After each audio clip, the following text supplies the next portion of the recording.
사랑하는 성도님들, 하나님께서 아브라함을 의롭게 여겨주신 것처럼 우리도 의롭다 여김을 받게 하셨습니다.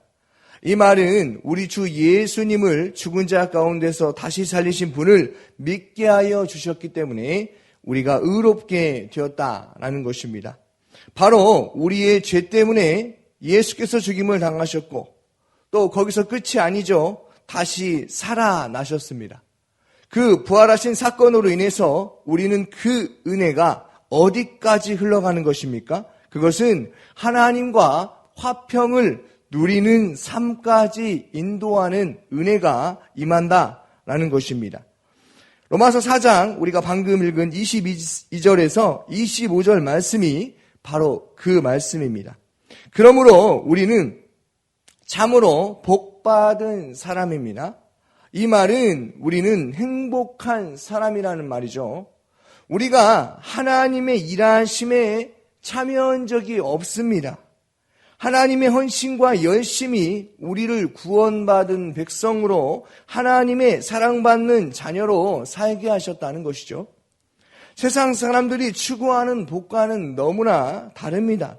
세상의 가치는 무엇입니까? 성공과 실패로 나누어진다면 하나님이 우리에게는 좌절과 절망과 낙심이라는 것을 선물로 주신 것이 아니라 하나님의 은혜에 들어감을 얻은 하나님의 자녀가 되는 그러한 삶을 살아가게 하셨다는 것입니다. 얼마나 감사합니까?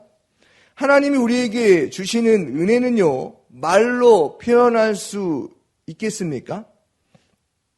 오늘 하루를 살아가면서 나에게 주셨던 그 은혜, 하나님이 나에게 주셨던 그 처음 사랑부터 해서 그것을 글로 한번 써보시기를 바랍니다. 그렇게 되면 하나님이 나를 지금까지 얼마나 사랑하셨는지를 알게 될 것입니다.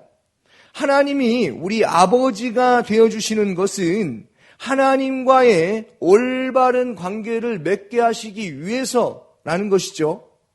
그래서 요한복음 말씀에 그 말씀 있지 않습니까? 나는 포도나무요 너희는 가지니. 그러면 우리가 어떠한 삶을 살아야 되는 것입니까? 그 나무에 붙어 있기만 하면 열매를 맺게 되어 있는 것입니다. 나무에서 떨어지면 사람들의 발에 밟혀서 끝장날 인생이었지만 나무에 붙어 있으니 어떻습니까? 열매를 맺게 되고 하나님의 자녀라는 신분과 지위가 회복된 관계가 되었다는 것이죠. 예수님이 살아계셨을 때 사람들은 예수님을 정치적 메시아로 생각했습니다. 로마의 압제에서 자신들을 건져줄 것이라고 생각을 했어요. 그런데 예수가 십자가에 못 박힌 것을 직접 눈으로 직관해버린 것입니다. 더 이상 소망이 없습니다. 지금도 진리를 알지 못하는 사람들은 하나님이 유일한 신이라는 것을, 하나님이 유일하신 분이라는 것을, 예수가 오직 예수뿐이 전부이라는 것을 알지 못합니다. 그래서 사람들은 하나님이 예수를 버린 것이 아니냐라고 생각을 하지요. 왜 그렇습니까?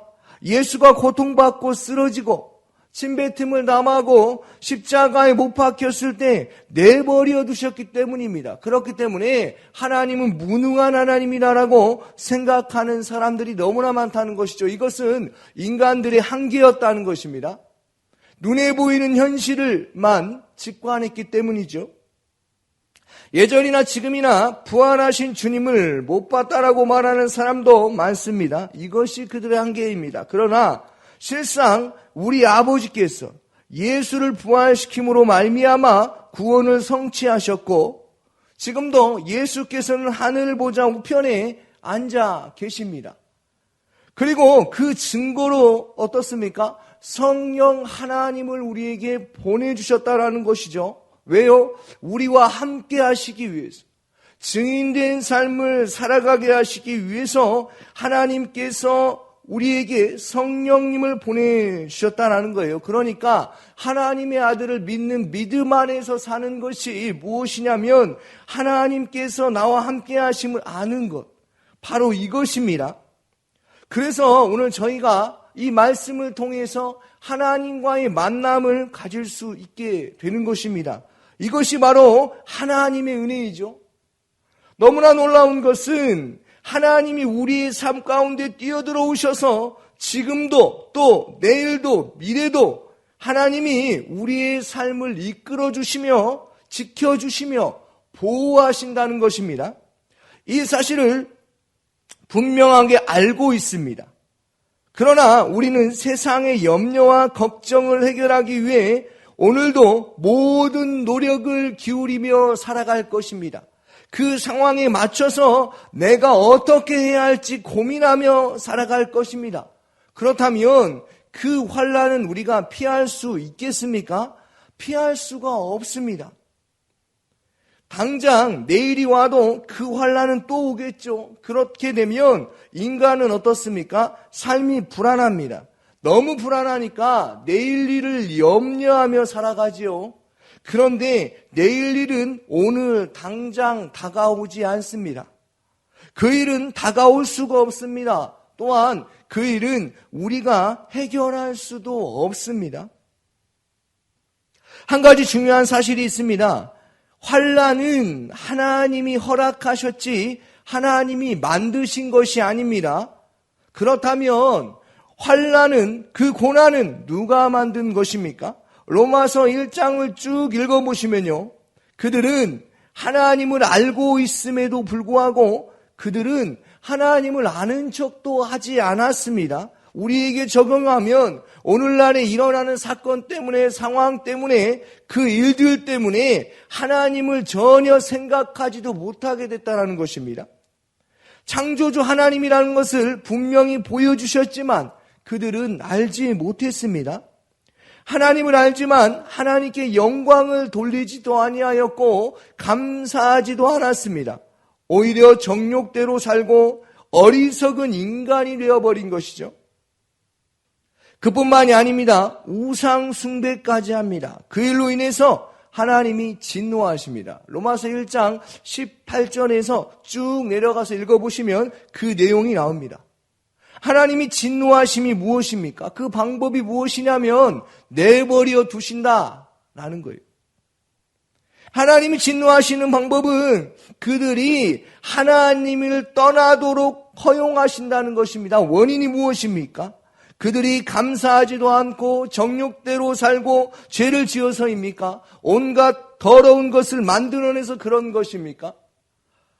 아닙니다. 결론만 말하면 하나님을 알지 못해서 그런 것입니다.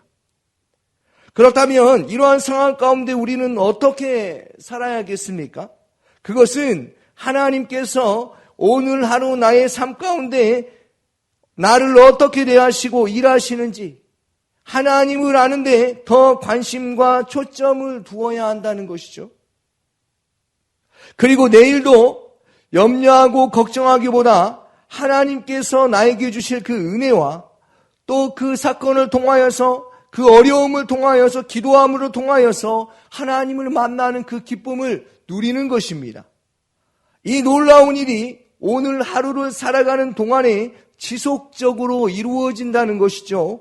아니, 오늘 하루뿐만이 아니라 우리가 이 세상을 떠나도 주님은 우리와 함께하여 주신다는 것입니다. 믿으십니까? 바로 이것이 영생입니다. 마태복음 6장 34절에 이렇게 되어 있죠. 그러므로 내일 일을 위하여 염려하지 말라. 내일 일은 내일 염려할 것이요 한날의 괴로움은 그날로 족하니라. 아멘. 하나님께서 우리를 구원하신 또 다른 축복이 무엇입니까? 그것은 영생입니다. 이것은 우리가 죽어서 알게 되는 것이 아닙니다. 이 영생은 바로 지금입니다. 바로 오늘 하루를 살아가는 동안에 하나님과의 그 영원한 그 은혜 가운데 하나님께 영광 돌리는 그 은혜가 바로 살아가는 그 은혜가 있어야 한다는 것이죠. 무슨 말입니까? 하나님은요, 단 한순간도 우리를 고아처럼 내버려 두신 적이 없습니다. 고아가 되어서 허무한 인생이 되지 않게 하시고 고아함 속에서 암흑 속에서 어떻게 살아야 할지를 알지 몰라서 갈 바를 알지 못하고 방황하는 삶 가운데 살아가게 하시게 두신 것이 아닙니다. 우리를 빛 가운데 살게 하시기 위해서 예수가 이 세상에 오셨다라는 것이죠. 어떻게 이렇게 살아갈 수 있는 것입니까? 하나님이 우리를 자녀로 대해주시기 때문에 그런 것입니다. 우리의 신분을 회복시켜 주시기 때문에 이제는 우리가 공화처럼 이 현실의 삶 가운데 쩔쩔매지 않아도 된다는 것이죠. 로마서 5장 1절 말씀입니다. 우리 함께 읽어보도록 하겠습니다. 그러므로 우리가 믿음으로 의롭다 하심을 받았으니 우리 주 예수 그리스도로 말미암아 하나님과 화평을 누리자. 아멘. 사랑하는 성도님들, 화평을 누리는 삶 너무나 중요합니다. 화평을 누리기 위해서는 뭐가 필요하겠습니까? 하나님과 올바른 관계가 필요합니다. 화평을 누리기 위해서는 죄인이라는 죄책감에서 해방이 되어야겠죠. 우리의 죄악은 환난이나 기근이나 위험이나 적신이나 칼보다도 강합니다. 뭐가요? 우리의 죄악이요. 이것을 해결할 분은 오직 예수 그리스도밖에 없다는 사실을 기억하시기를 소망합니다. 그 예수님이 십자가에 못 박혔고 우리도 죽고 주님의 은혜 가운데 거듭났습니다. 우리는 죄를 이겨낼, 당해낼, 견뎌낼 실력도 없죠. 그런데 하나님께서 주시는 은혜가 무엇입니까? 예수님의 십자가의 사랑이 하나님의 긍휼하심과 그 하나님의 열심과 헌신이 우리가 화평의 길을, 화평의 그 은혜 가운데, 평안 가운데 살게 하여 주셨습니다. 예수께서 우리가 은혜 가운데 살아갈 수 있도록 예수가 길이 되어 주셨습니다. 내가 길이요 진리요 생명이니 나로 말미암지 않고는 아버지께로 올 자가 없느니라. 아멘. 하나님의 인자하심과 선하심이 얼마나 큰지 그 죄의 장애물이 단 한 번에 허물어진 것입니다. 거기에는 뭐가 있다고 합니까? 참된 평화가 있습니다. 우리 주님이 우리를 친구로 대해 주십니다. 아브라함이 믿음으로 의롭게 된 후에 하나님이 이렇게 말씀하십니다. 야고보서 2장 23절이죠. 이에 성경에 이른바 아브라함이 하나님을 믿으니 이것을 의로 여기셨다는 말씀이 이루어졌고 그는 하나님의 벗이나 칭함을 받았나니. 아멘. 피조물인 인간이 하나님과 친구 관계가 된 것은요, 놀라운 사건입니다. 그런데 그럼에도 불구하고 하나님을 아버지라고 부를 수 있다는 것, 이것은 영광 중에 영광이라는 것이죠. 로마서 5장 2절 말씀을 읽어보겠습니다. 또한 그로 말미암아 우리가 믿음으로 서 있는 이 은혜에 들어감을 얻었으며 하나님의 영광을 바라고 즐거워하느니라. 하나님이 우리를 은혜 가운데 살아가게 하시기 위해서 우리를 향하신 크시고 넓은 뜻이 있습니다. 그것은 하나님의 영광을 바라고 즐거워하는 삶입니다. 그렇다면 하나님의 영광이 무엇이겠습니까? 그것은 우리가 받은 구원이 무엇이며 그 구원을 주신 하나님이 어떤 분인지 우리의 삶 속에서 경험하는 삶을 살아가는 것이죠. 또한 주님이 우리에게 말씀으로 친구가 되어 주십니다. 말씀으로 위로자가 되어 주신다는 사실을 기억하시기를 소망합니다. 사랑하는 성도님들, 하나님이 우리를 구원해 주심을 믿으십니까? 그렇다면 십자가의 사랑을 믿고 나의 인생을 시작부터 끝까지 함께 하여 주시고 책임져 주신다는, 또 우리의 아버지가 되어 주시니 이 세상을 살아갈 때 걱정하거나 염려하지 마시기 바랍니다. 우리는 이미 은혜에 들어감을 얻었습니다. 이 은혜는요, 완료형이죠. 하나님이 우리 아버지가 되신 것은 예수님이 십자가에 못 박히시고 죽으시고 우리의 죄를 사해 주심으로 인해서 우리는 더 이상 죄의 종노릇 하지 아니하고 자유인이 될 수 있었던 것입니다. 그러므로 이제 우리는 은혜를 떠나서는 삶이 불가능하게 되었지요. 하나님의 은혜 아래 살게 된 것입니다. 그러므로 저와 성도님들의 삶 가운데 더 이상 죄가 왕노릇 하지 못합니다. 우리는 사망의 법에 있지 않고 생명의 성령의 법으로 살아가는 하나님의 은혜 아래 있기 때문에 그렇습니다. 로마서 6장 14절입니다. 죄가 너희를 주장하지 못하리니 이는 너희가 법 아래 있지 아니하고 은혜 아래 있음이니라. 아멘. 우리가 죄를 지었다고 죄가 우리의 운명과 미래를 결정지을 수 없습니다. 하나님이 우리와 함께 하시기 때문에 우리의 운명과 미래는 하나님께 달려 있습니다. 그러므로 하나님 아버지가 기뻐하시는 삶을 살아가는 것이죠. 죄 가운데 있으면 어떻습니까? 죄 가운데 있다고 하여서 하나님이 우리를 구원하여 주시지 않는 것이 아닙니다. 죄 가운데 살아가면 우리는 부끄러운 그리스도인이 되는 것이죠. 하나님께서 하나님의 의뢰 아래 살게 하신 것은 우리를 향하신 크신 뜻이 있습니다. 그것이 무엇입니까? 하나님을 즐겁게 기쁘게 해드리는 것. 하나님을 영화롭게 하고 그분을 즐겁게 해드리는 것. 이것이 사람이 제일 되는 목적입니다. 이 세상의 것으로 내 기분을 다 채울 수가 없죠. 아무리 만족하려고 해도 반드시 공허함은 찾아옵니다. 그러다가 우울해집니다. 어떻게 할지 몰라 세상 사람들은 당황해하고 방황합니다. 그러나 하나님은 우리를 은혜로 채우십니다. 감사로 채우십니다. 그 십자가의 사랑으로 채우셔서 우리의 죄를 다 씻어버리신 것입니다. 그렇기 때문에 우리는 오늘날 하루를 살아갈 때 승리하며 살아갈 수 있는 것입니다. 하나님의 그 사랑이 우리를 넉넉히 이기게 하여 주시기 때문에 그렇습니다. 사랑하는 성도님들, 세상은요, 성공을 가져다 줄 수 있고 많은 것들을 가져다 줄 수 있다 할지라도 하나님의 사랑과 은혜는 줄 수가 없습니다. 세상의 즐거움은 우리의 마음을 다 위로해 줄 수가 없습니다. 한계에 도달하게 되어 있죠.